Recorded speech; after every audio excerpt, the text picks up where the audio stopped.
Hello friends, आप सभी लोगों का हमारे स्मार्ट लर्निंग पॉइंट चैनल में स्वागत है। जैसा कि आप सभी लोग जानते हैं कि प्रतियोगी परीक्षाओं में, कंपटीशन में हिस्ट्री से तमाम प्रश्न आते हैं। यदि आपकी हिस्ट्री मजबूत है तो सामान्य ज्ञान में आप अच्छा प्रोग्रेस कर सकते हैं और अच्छे अंक प्राप्त कर सकते हैं। देखिए, अंग्रेजों के आने से पहले हमारे भारत में मुगलों का शासन था। मुगल साम्राज्य के सम्राट औरंगजेब के समय शासन सत्ता अंग्रेजों के लिए प्राप्त करना आसान हो गया था। मुगलों की पकड़ शासन सत्ता पर कमजोर हो गई थी और अंग्रेज यहाँ पर 1600 ईस्वी में महारानी विक्टोरिया एलिजाबेथ प्रथम से एक चार्टर, जिसको इजाजत नामा कहते हैं, अनुमति लेकर के ईस्ट इंडिया कंपनी के तहत पूरब में व्यापार करने के लिए अंग्रेज आए थे। वास्तव में अंग्रेजों का उद्देश्य भारत में व्यापार करके मुनाफा कमाना था, लेकिन भारत में मुगलों के शासन की पकड़ जो क्षेत्रीय राजा और महाराजा थे उन पर कमजोर हो गई थी और धीरे धीरे वो लोग अपनी शक्तियों का उभार कर रहे थे। तो इस तरीके से स्थानीय राजाओं में अपनी होड़ लग गई कि हम कितना कितना क्षेत्र पर कब्जा कर लें। तो देखिए, व्यापार से साम्राज्य तक अंग्रेज जो है भारत में व्यापार करने आए थे, लेकिन धीरे धीरे उन्होंने यहाँ अपना साम्राज्य स्थापित कर लिया। सन 1600 ईस्वी में एलिजाबेथ प्रथम चार्टर इजाजतनामा व्यापारियों को दे दिया कि पूरब में जाकर के आप व्यापार करें।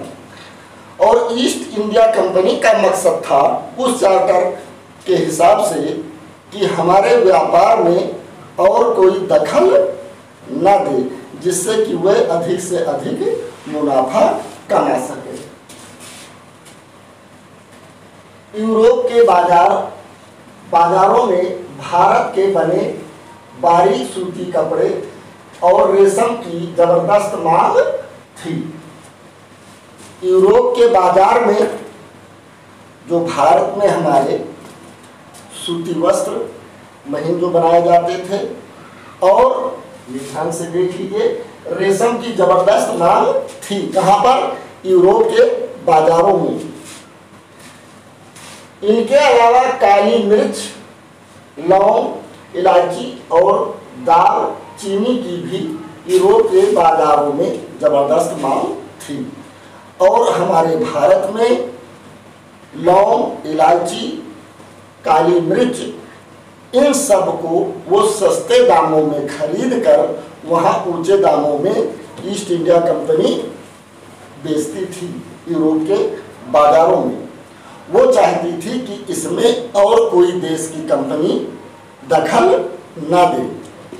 लेकिन महारानी एलिजाबेथ ने जो इजाज़त दिया था वो ईस्ट इंडिया कंपनी के लिए था, लेकिन यूरोप के अन्य देश, फ्रांसीसी, डच, ये लोग भी व्यापार में धीरे धीरे अपना पैर पसारने लगे और ये बात ब्रिटिश इंडिया कंपनी को नागवार गुजरी और उन कंपनियों में और ईस्ट इंडिया कंपनियों में प्रतिस्पर्धा बढ़ गई और किसी भी स्थिति में ईस्ट इंडिया कंपनी उनको रास्ते से हटाना भी चाहती थी। देखिए, अंग्रेजों ने पहली फैक्ट्री 1651 में हुगली नदी के किनारे शुरू किया। ईस्ट कंपनी ने अपनी पहली फैक्ट्री, आप लोग ध्यान से देखिए कि पहली इंग्लिश फैक्ट्री 1651 में हुगली नदी के किनारे स्थापित किया गया, जो पश्चिम बंगाल में है। ठीक है। और 3 गांवों की जमींदारी भी उन्होंने मुगलों के अफसरों को घूस दे करके खरीद लिया। किसने खरीद लिया? ईस्ट इंडिया कंपनी के अफसरों ने और व्यापारियों ने, जो मुगल शासक थे उनके अफसरों को मिला करके 3 गांव को की जमींदारी खरीद ली। उनमें से काली कहता भी एक गांव था। 3 गांव जब लोगों ने खरीद दिया मुगलों के अफसरों से, तो उसमें एक गांव क्या था? काली काता। यही काली काता बाद में कलकत्ता हुआ और आज उसी को कोलकाता कहते हैं। मुगल सम्राट औरंगजेब से ईस्ट इंडिया कंपनी ने उसकी खुशामद करके, उसको खुश करके यह इजाजत ले लिया कि जो हम माल बेचते हैं उसका टैक्स हम ना दें, और इसका फरमान मुगल सम्राट औरंगजेब ने जारी कर दिया। तो जो माल बेचते थे उसका टैक्स नहीं चुकाते थे, और उसी समय कंपनी का माल तो बिना टैक्स के बेचा और खरीदा जा सकता था, लेकिन कंपनी के कुछ अफसरों ने भी, इसके ईस्ट इंडिया कंपनी ने के अफसर भी उसी में अपना निजी भी व्यापार करने लगे और उसका भी टैक्स नहीं देते थे। और जब टैक्स नहीं देते थे, चुंगी नहीं देते थे, तो बंगाल के नवाबों का राजस्व कम होता गया। तो जब राजस्व कम होता गया तो बंगाल के नवाब को ये बात नागवार गुजरी, और इस बात के लिए बंगाल के नवाब ये प्रयास करने लगे कि राजस्व इनसे प्राप्त किया जाए, ईस्ट इंडिया कंपनी के व्यापार से। तो देखिए 3 मार्च 1707 में औरंगजेब की मृत्यु हो गई, और जब औरंगजेब की मृत्यु हो गई तो जो क्षेत्रीय राजा महाराजा और नवाब थे, जो मुगलों के शासनाधीन थे, वह अपना अपना शक्ति बढ़ाने लगे और उसके चंगुल से बाहर होने लगे। देखिए बंगाल के नवाब मुर्शिद कुली खान, बंगाल के नवाब मुर्शिद कुली खान के बाद अलीवर्दी खान बंगाल के नवाब हुए, और उसके बाद सिराजुद्दौला बंगाल के नवाब हुए। ठीक है। तो बंगाल के ये नवाब काफी शक्तिशाली थे और इनके शक्ति से अंग्रेज घबराते भी थे। तो ये ध्यान में रखिए, बंगाल के जो शक्तिशाली नवाब हुए कौन कौन? मुर्शिद कुली खान, और मुर्शिद कुली खान के बाद अलीवर्दी खान, और उसके बाद सिराजुद्दौला। अब देखिए सिराजुद्दौला जो थे, इन्होंने अंग्रेजों को इस बात के लिए बाध्य करना शुरू कर दिया कि आप टैक्स अदा करें। इसी बात को लेकर के सिराजुद्दौला नवाब और ईस्ट इंडिया कंपनी के बीच में बात अनबन हो गई और ठन गई, और अंततः 1756 में अलीवर्दी खान की मृत्यु हुई और सिराजुद्दौला बंगाल के नवाब बने, जो एक शक्तिशाली थे। तो सिराजुद्दौला ने इनसे अपना टैक्स वसूलना चाहा और अंग्रेजों ने टैक्स देने से मना कर दिया। इस बात को लेकर के बात ठन गई और अंततः 1757 में प्लासी का युद्ध हुआ। प्लासी की युद्ध जो हुआ 1757 में हुआ, और प्लासी की युद्ध में जो सिराजुद्दौला के सिराजुद्दौला के सेनापति मीर जाफर को रॉबर्ट क्लाइव ने मिला लिया था। उस लड़ाई में मीर जाफर ने अपनी सेनाओं की टुकड़ियों को लड़ाई के लिए प्रयोग ही नहीं किया और प्लासी का युद्ध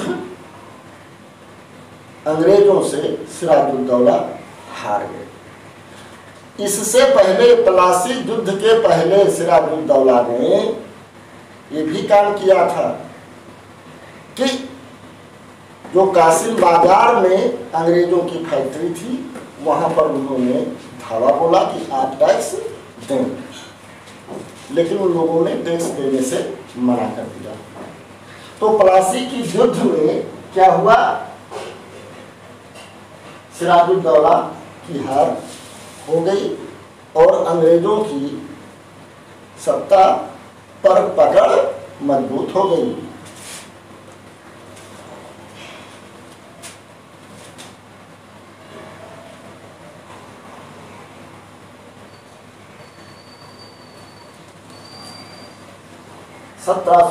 में अली वर्दी खान की मृत्यु के बाद सिराजुद्दौला बंगाल के नवाब बने।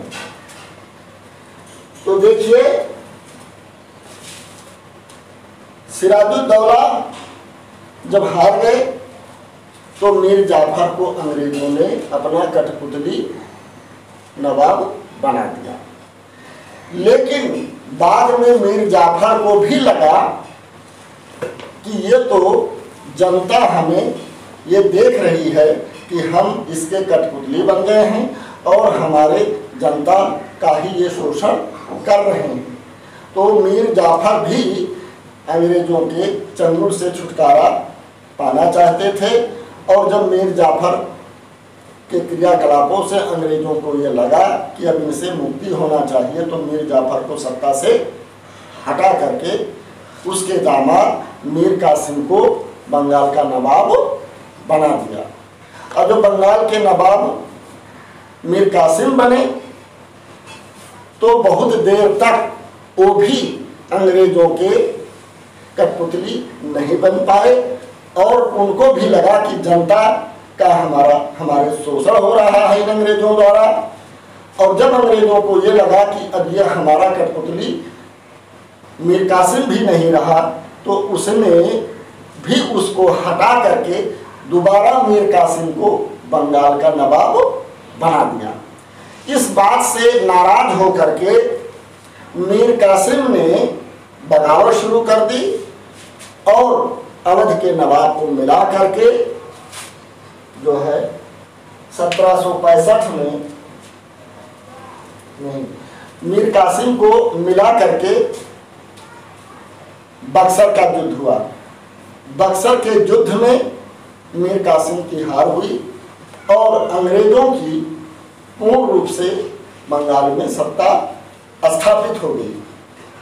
तो आप लोगों ने देखा कि अंग्रेज जो थे हमारे भारत में व्यापार करने आए थे। धीरे धीरे व्यापार करते हुए उन्होंने सत्ता पर काबिज हो गए और हमारे भारतीय जनता का शोषण करने लगे। ठीक है, तो अंग्रेजों ने अपनी सत्ता स्थापित करने के लिए साम दाम दंड भेद सभी चीजों का इस्तेमाल किया। अंग्रेजों के कहने पर या उनके व्यापार के हितों के प्रतिकूल जो भी नवाब या राजा गया उससे उनकी लड़ाई हुई और उनको धोखे से हराया साम दाम दंड का प्रयोग करके। तो देखिए, ये पूरा वीडियो यदि आपने ध्यान से देखा होगा तो निश्चित रूप से यह आपके समझ में आ गया होगा कि अंग्रेज भारत में व्यापार करने आए थे और यहाँ के आपसी फूट को देख करके लोगों की कमजोरी का फायदा उठाया और यहाँ वो सत्ता पर आसीन हो गए और बहुत दिन तक उन्होंने शासन किया। Thank you for watching this video. यदि आप लोग नए हैं तो हमारे इस स्मार्ट लर्निंग पॉइंट को चैनल का सब्सक्राइब कर लें, जिससे कि नए नए वीडियोज आपको प्राप्त